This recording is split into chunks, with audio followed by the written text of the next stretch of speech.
Our future and our destiny is in space, within a greater community of intelligent life in the universe. That's where we're heading. That's where we must go.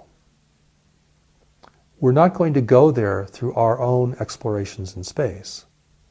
We're going to enter this greater community because other races are intervening in the world and are visiting the world and are active here.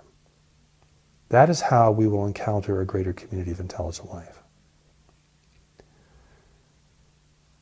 But this reality of contact must serve humanity.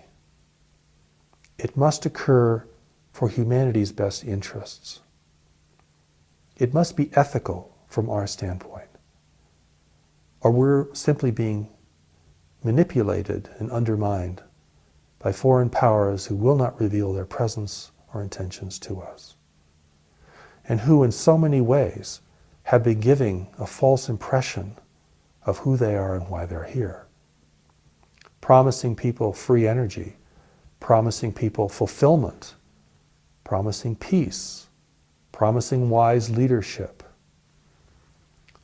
convincing certain people whom they are focused upon to believe that only they can lead humanity forward into a greater future. The contact that we're experiencing today is not ethical because it represents an intervention, a forced entry into our world without human awareness, without human permission, without human agreement. It does not matter that some individual in government or some other network of power gave their permission, because they can't speak for all of humanity. In fact, there is no one who can speak for all of humanity currently. But we know innately the difference between a visitor and someone who intervenes in our home, or in this case, in our home world. We know what deception is like. We know that when activities are carried out in a clandestine manner, that secrets are being kept from us, and that their impact upon us is beyond our recognition. We have learned over time to suspect such activities and to not hold them in trust or confidence. Humanity is the native peoples of this world. History has taught us that intervention is always carried out for self-interest. And when native peoples are discovered by intervening foreign powers, it is almost without exception to their detriment, leading to their submission and sometimes to their complete destruction.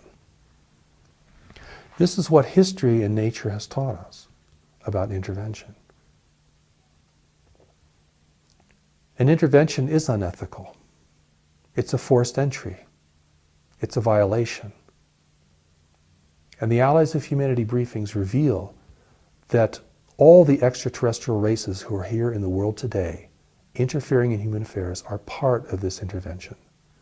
There's no good ETs and bad ETs present in the world. And the reason for that is if our real allies came here, they would know that we could not tell friend from foe, and that their presence here could only confuse us even more about how to regard visitation and how to respond. So we're dealing with an unequivocal situation. Every presence in the world today that is from a foreign planet represents a part of the intervention. They're all here for the same purposes: to take advantage of a weak and divided humanity, to gain access to the world's immense and valuable biological resources, to position themselves as leaders and guides and even mentors for a struggling and unaware humanity. Taking people against their will in an abduction scenario, subjecting them to cruel experiments, doing powerful mind control exercises upon them, leaving them psychologically damaged, leaving them without a sense of self-determination, is truly an unethical form of contact. And when you begin to look at the activities of the intervention as they're revealed through the Allies of Humanity briefings, you begin to see that this really is an attempt to undermine and to gain control of human awareness and human understanding. And that this is being done without the use of military force, but through the power of persuasion, inducement, and intimidation. People are either encouraged to believe and to give their power over to this foreign and mysterious intervening races, or they're intimidated, thinking that they have no possibility of resisting.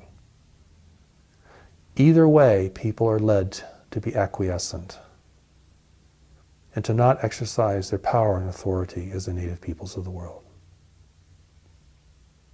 The contact that we're experiencing today is unethical. But for it to be ethical, we have to establish our own rules of engagement and our own ethics of contact.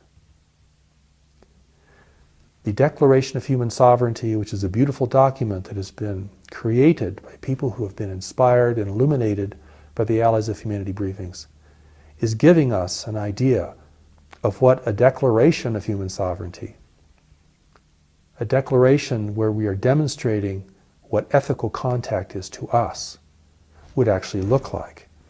And this can be read through the Allies of Humanity internet site.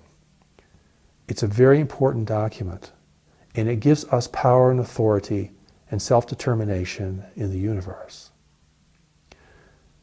The world today is diminishing human authority, diminishing human self-determination. Hopelessness is growing everywhere. People feel diminished. They feel they have no power to respond. They feel oppressed, controlled, and manipulated by human authority figures and institutions of government, religion, and commerce. But really, humanity has a great power and a great spirit. And we have to reclaim that power and spirit if we're going to be powerful in the universe, if we're going to be recognized and respected by other powerful nations. At present, we're weak and divided stewards of this planet, and we are not garnering respect. In fact, it is our destruction of the natural environment that has brought this intervention to our shores. And now we have to face this and deal with it. It is a war of persuasion and a war of ideas and a war of will. It is our will and our power that must rise to the fore if we are to be a self-determined people and a free and sovereign race in this world.